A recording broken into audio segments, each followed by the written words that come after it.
Hello নমস্কার বন্ধুরা, কেমন আছো সবাই? তো আজকে আমি একটি দেবী মূর্তির, যে কোনো মূর্তি হতে পারে, দুর্গা, সরস্বতী, লক্ষ্মী, যে কোনো দেবী মূর্তি একটি আমি মুখ তৈরি করব। তো ভিডিওটি না টেনে পুরো ভিডিওটি দেখো এবং লাইক এবং কমেন্ট করে বলবে কিন্তু মুখটি বানানো কেমন হয়েছে কি। তো চলো দেখাচ্ছি তোমাদেরকে।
তো বন্ধুরা, দেখতে পারলে আমি এতক্ষণ একটি মুখ জমালাম।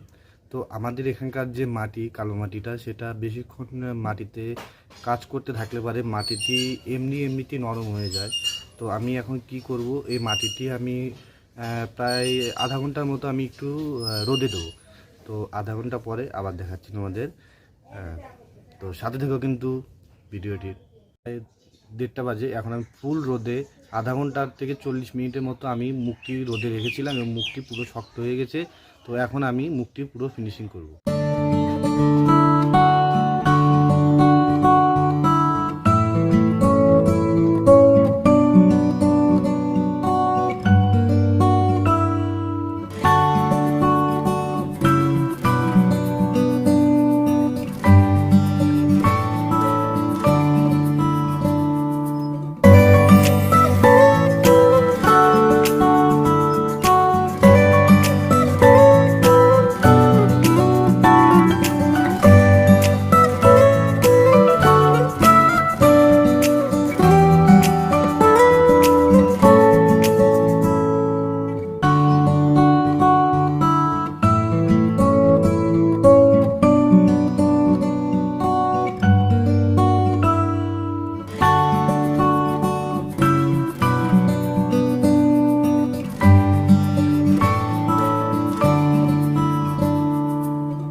এটি ভিডিওর পার্ট 1। এখানে দেখানো হয়েছে কিভাবে দেবী মূর্তি মুখ তৈরি করতে হয় মাটি দিয়ে। তো এবার সেই দেবী মূর্তি মুখটি কেমন করে প্লাস্টারে ডাইস করতে হয় সেটা আপনাদেরকে দেখাবো।